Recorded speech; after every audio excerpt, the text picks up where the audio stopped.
Welcome to Good Game, the show for gamers by gamers. I'm Hex. And I'm Barjo. Well, Hex, it's been about 7 months since I touched World of Warcraft, and a part of me doesn't miss it at all, but then another part of me really does. I have that MMO itch. I miss my seahorse. It's a tough habit to...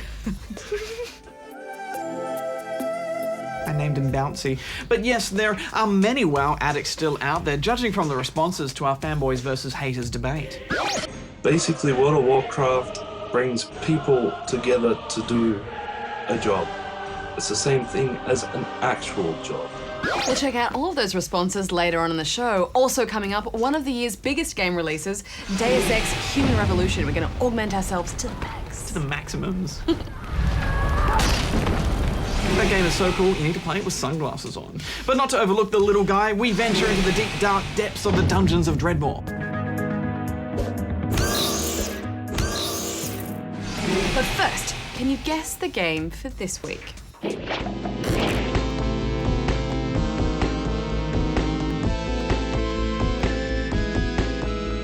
Well, I'm off to read the news.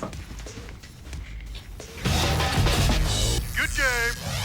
New South Wales Attorney General Greg Smith has announced his support for the introduction of an R18 category for video games. Greg Smith was the only Attorney General to abstain from voting at the recent Standing Committee of Attorneys General meeting. His support means that after almost 10 years of debate on the issue, the federal government planned to introduce the rating before the end of the year. Publisher THQ has closed down 3 of its studios as they shift focus away from children's and licensed games.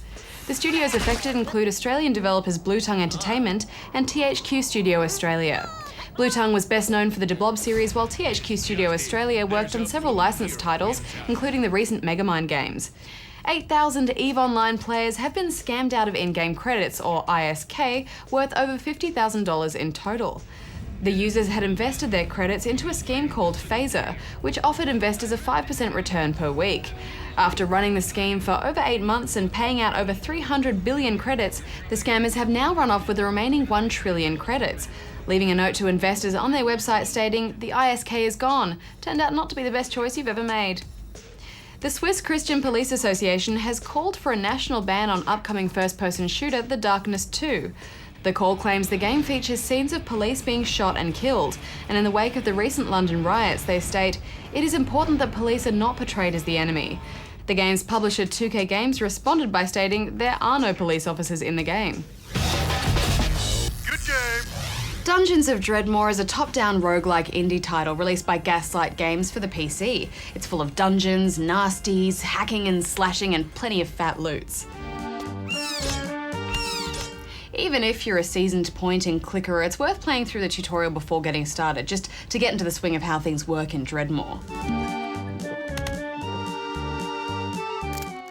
The game is loaded with humour, and after you've had a bash around in the tute, you're ready to start creating your character. There's no class system, you just pick up to 6 abilities which you'll evolve as you play. And these abilities range from the stock standard dual wield to things like flesh smithing, mathemagic, Viking wizardry, archaeology, or fungal arts. And if you can't decide, you can choose to have your abilities randomly generated for you. The dungeons themselves are randomly generated mazes revealed to you in a kind of fog of war.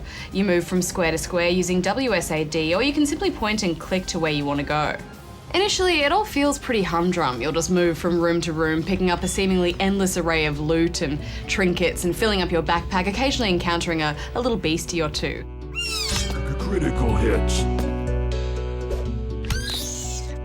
But by the time you encounter stairs and head down a level, things get a lot trickier because it actually increases in difficulty as you go down, and sometimes you'll enter a room where there'll be just a million enemies that'll overwhelm you until death.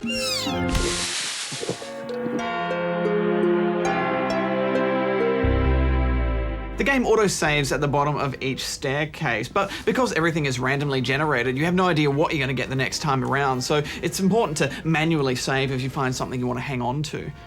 There's a brutal permadeath mode which is on by default, but I turn that off pretty quick, Hex. It's quite painful. I know, I just can't bear losing all that precious loot. Each item is so detailed and fun too. It makes sifting through it all to find those precious items all the more enjoyable, although I do wish they showed up actually on your character in the game. There's nothing worse than getting a really cool looking robe or a piece of chest armor and putting it on your character and it doesn't actually look like you're wearing it.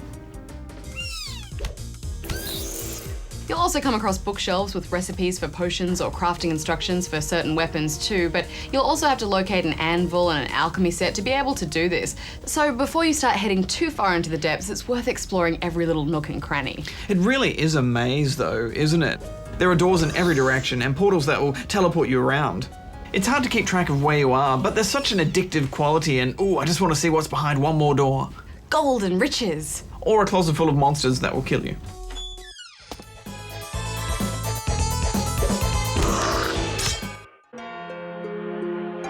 The skills you choose at the start of the game will grant you certain abilities, and you can use these in conjunction with your regular combat with an easy right click, and you'll also level these up as you go.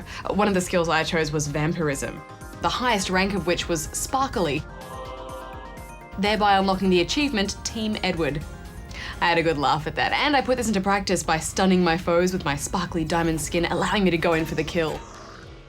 Classic. Yeah, I wanted to try out every ability that this game had to offer. And I guess that's one good thing about having permadeath mode on, is every time you die, go to the character creation screen and pick your abilities again.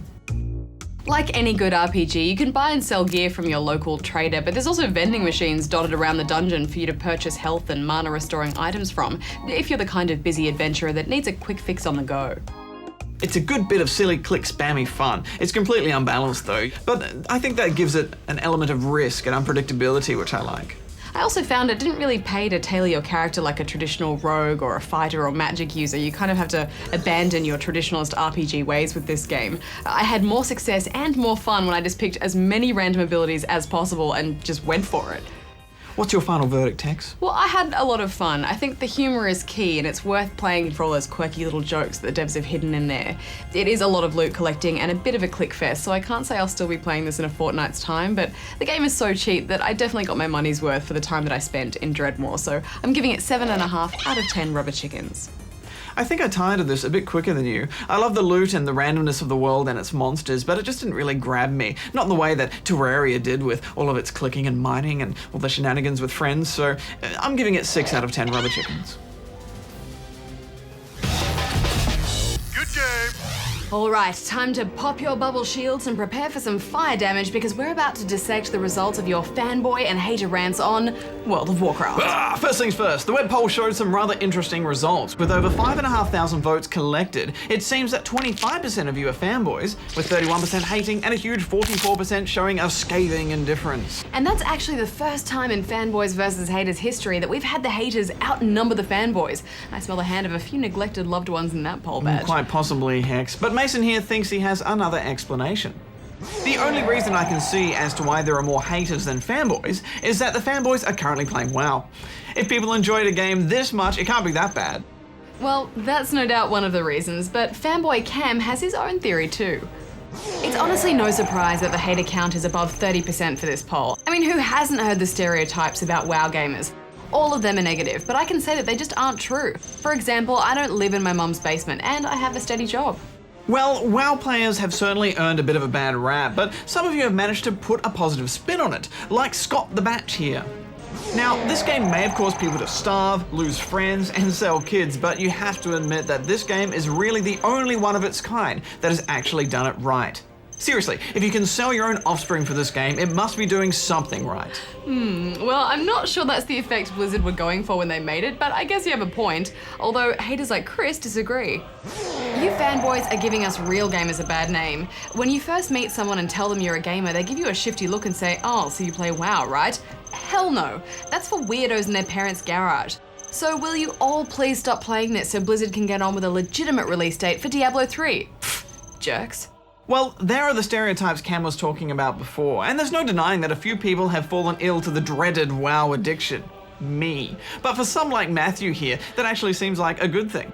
WoW has ruined my young life in a good way. Even though I have failed tests due to this game, I still love to play it. Since 2004, I've been immersed in its world. Thank you, Blizzard, for making me do 24-hour non-stop WoW sessions. And on the other side of the coin, haters like Liam here have come out of a similar experience without such a positive attitude. World of Warcraft has corrupted not just my life, but many people I know as well.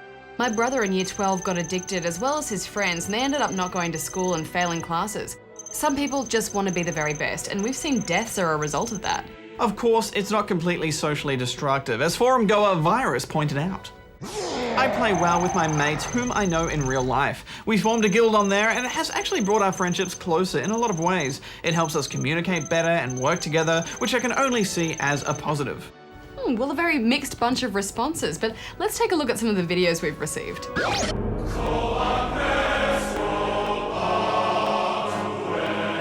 I consider myself kind of indifferent on World of Warcraft because I've played it since 2008, got all the expansion packs, and still only have one character that is level 67. People are going to say that, oh my god, people who play World of Warcraft are addicts. There are a lot of people who can balance their life, balance their time, and do all this stuff without looking like an addict at all. Get a whole entire group of people all together into this massive raid of all voice acting and everything. It really seems like you're involving in the game's lore, so you're changing the game really, even though you go back to the same raid next week. Like, oh no, we slew the Lich King, let's go back next week and kill him again. I don't really play it all that much, so I'm a fanboy for the observational side of the game, I guess. Not actually playing it that much. How can you hate anything so cute? Thanks to those who sent in video responses. We want more of them, so please put down those keyboards and crack out those cameras. Which series should we put on the chopping block next time, Hex? Okay, well, how about the granddaddy of open world action games, ready for this? Grand Theft Auto? Ah, nice choice. So, fanboys and haters, is the GTA series a super duper slice of harmless sandbox fun, or is it puerile pig swill corrupting our impressionable young minds? Fight!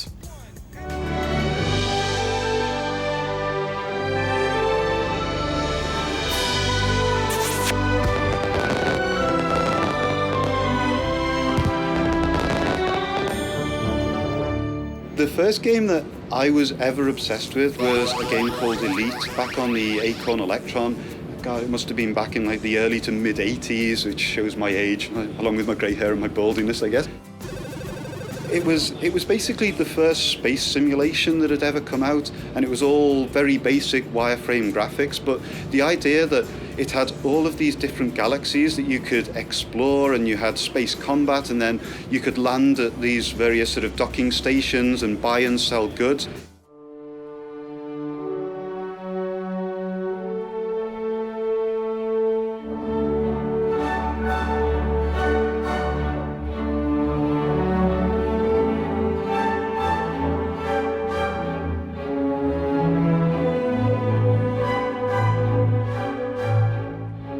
This incredible sense of, I guess, openness that wasn't really available before that. You know, you felt like you were really exploring the galaxy and charting your own path through it and deal with situations the way that you want to deal with them. Good game. Games are made up of a series of rules and guidelines that tell us where to go, what to do, and how to play. But everyone knows that rules are meant to be broken, and every gamer at one stage or another has thrown caution to the wind and played by his or her own rules.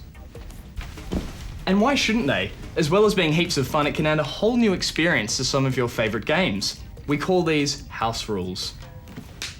And it's where you, the player, make up your own rules, and in doing so, come up with an entirely new experience. Here's just some of our favourites. Speed Halo.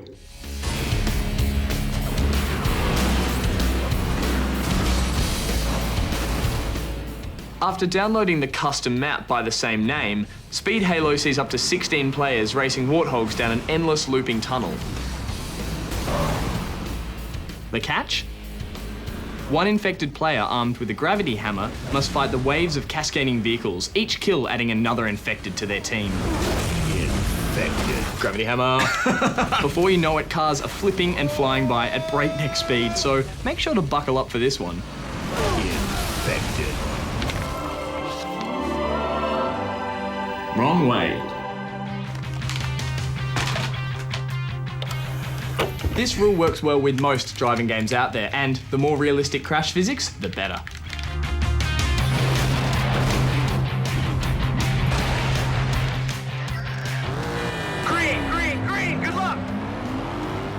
Start a race with as many AI drivers as possible for maximum carnage.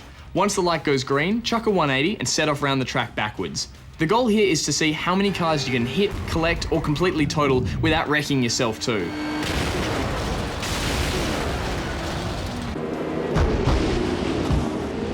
Avoid games with large flashing warnings that'll probably obstruct your view. You're actually better at missing them going that way. Yeah, I know.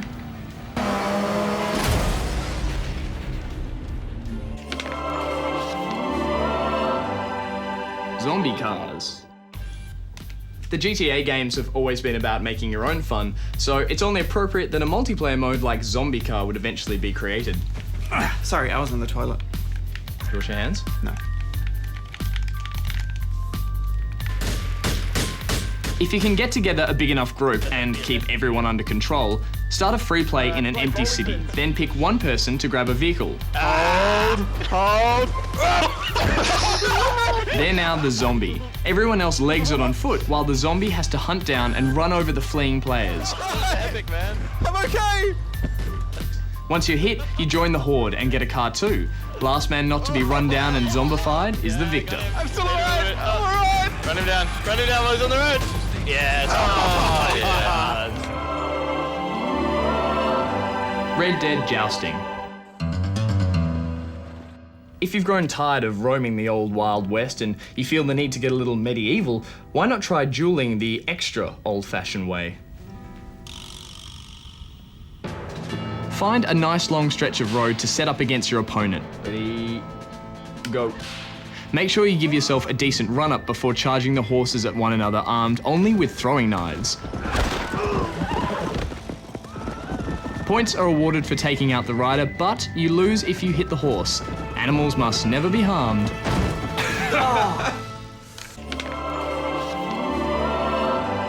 Red card FIFA. Created in the Good Game Office, this mode requires you to forget everything you thought you knew about good sportsmanship. This incident. The referee's reached for his top pocket. It's a red card! Fouls are the objective here. Yellow cards add 1 goal to your score, while red will give you 2. Goalie charge. Go, goalie, go! If you're feeling bold, you could also try to score with your goalkeeper for a bonus 5. The aim here is to get the highest score without being disqualified. Go, go, go, go, go! If you lose too many players, you'll automatically forfeit. Come on! He's injured. He's injured. Goal! That was a goal there. All right. Good game! The year 2000 saw the release of a game that would have a profound impact on the gaming landscape. That game was Deus Ex, a cyberpunk blend of FPS and RPG that was all about empowering players with choice. Help! It also bred this design philosophy of emergent gameplay, and that's now something we almost take for granted in the games we play today. So the big question is, does Deus Ex Human Revolution live up to this incredible legacy? It's the year 2027, a full 25 years before the events of the first game, and you play the role of ex-SWAT security expert Adam Jensen, a man who goes from average Joe to cybernetic superhero. The first mission pretty much sets everything up.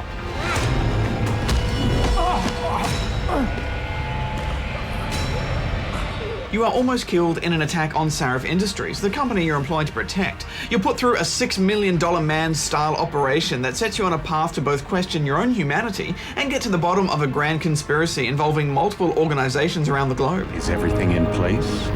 Almost. What do you mean, almost? So much of this game is about weaving through a fascinating story as it slowly blossoms, but we promise no story spoilers here. Bajo, this is a super stylish game, and it's occasionally stunning in parts. There are so many little things that catch your eye, and there's such an impressive attention to detail that you immediately feel totally immersed. Yeah, and you can explore it all. Human Revolution is a shooter RPG hybrid, but it has a real sense of adventure and mystery to it. You can see they've worked hard at making this a world you can really get lost in. I get so lost down here. Some of the locations are so wonderful that you just want to check out every single inch just so you don't miss anything. The music really helps you get into the mood too. It's all very Blade Runner. Yeah, you can see the Blade Runner influence throughout this game. You're surrounded by these sleek, futuristic cityscapes with everything from stylish apartments and slick office spaces to grimy, dirty backstreets populated with all sorts of unsavory characters. What the hell? You been reading the Super Spy Manual or something? Long coat? Check. Sunglasses? Check. Attitude? No doubt. I love how you just let loose in these hub areas. Jensen has his own objective, but there's lots of side missions too, and some you might not even discover unless you're observant enough.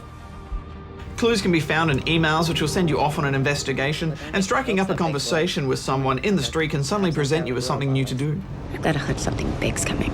Why do I get the sudden feeling you're about to include me into that something big? We are being super careful not to spoil anything here, because half the pleasure of this game is that sense of discovery. Stumbling across things hidden away that shed certain light on characters, or just figuring out your own way through a level, whether you're up against a series of guards,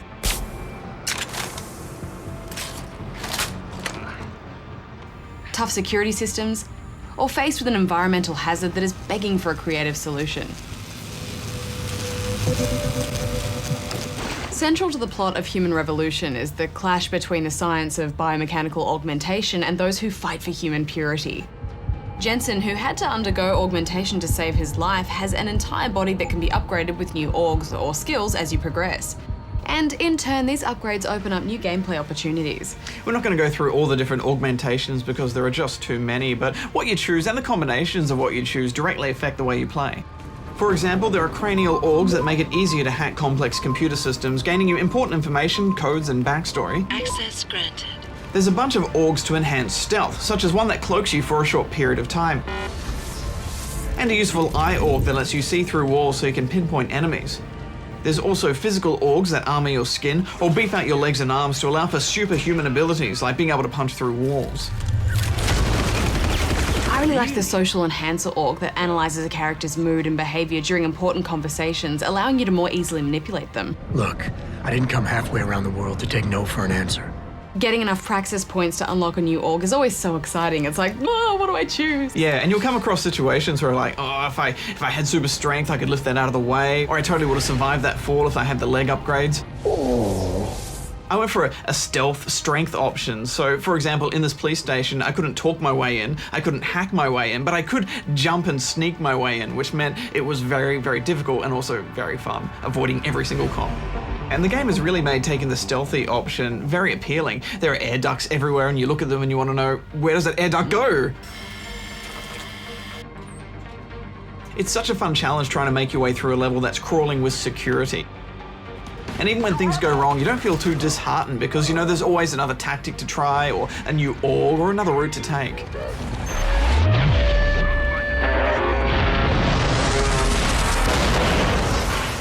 And the fact that the level design accommodates all of these different player choices is just so impressive. It never feels gamey or self-conscious. I like your new style. A bit revealing for my taste, but not entirely unappealing. Oh, yeah? As a cool augmented agent, you have plenty of gadgets at your disposal. There's a stack of weapons, everything from a long-range tranquilizer rifle to close quarters barrels of death and more exotic weaponry. But you can only carry what you can fit in your inventory, which is one of those great things I've carried over from the first game, and that means you really need to pick and choose your tools. Big, powerful weapons take up a lot of space, so you can't just hoard everything you find. So many decisions, Hex. I love decisions. Yeah, all your weapons are moddable too. You can add things like laser sights, target tracking, or speed the reload. I mean, this game is all about giving you options, and if you want to go mano a mano, you can get right up close to an enemy for a devastating one-button press melee takedown. You can opt for a non-lethal knockout, or pop out your arm skewers for a bit of a bad guy kebab. The cover system is implemented well too. The game switches to third person so you can easily observe your surroundings and just the press of a button will spin you between points of cover or push around corners.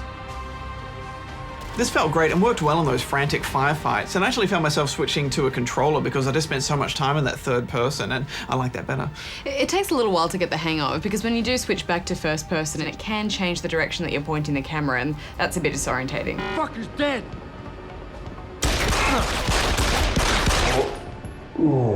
You won't always be using guns, however, because if you upgrade your strength aug, then nearby objects can become weapons. Hex, I love a game that lets me throw a photocopier at someone.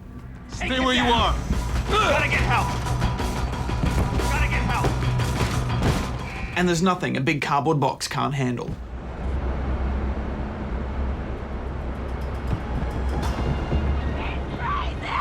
I love the ragdoll. It's kind of bad, but in an old school way. And also the bodies stay there when they're dead, so I had quite a bit of fun.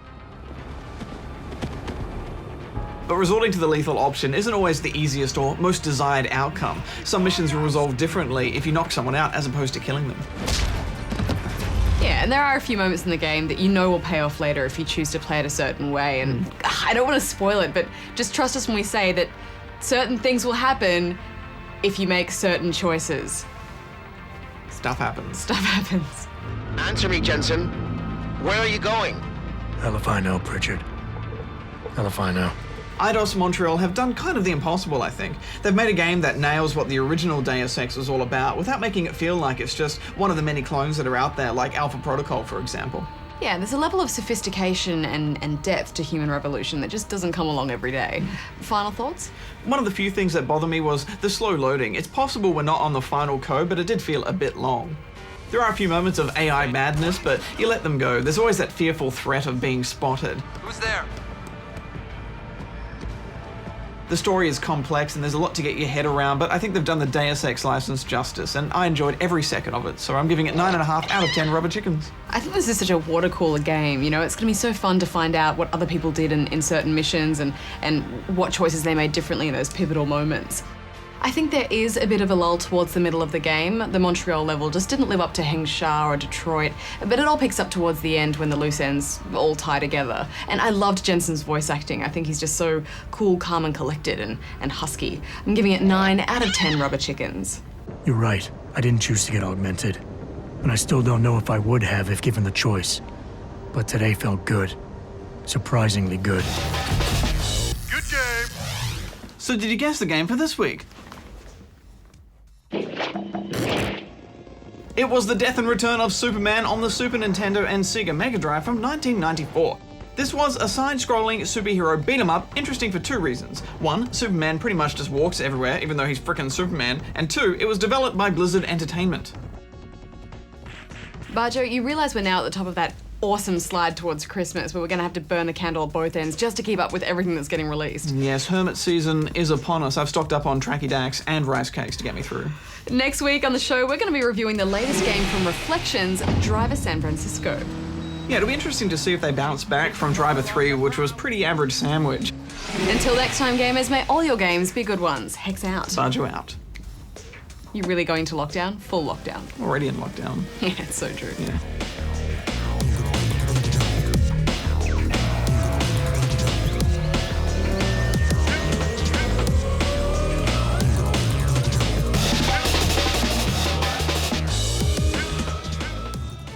I miss my seahorse. It's a tough habit to... I named him Bouncy. But yes, there are... I named him... I named him Gary. I named him Jimmy. Sorry. I named him Jimmy Bounces. But yes, there are still many WoW addicts out there.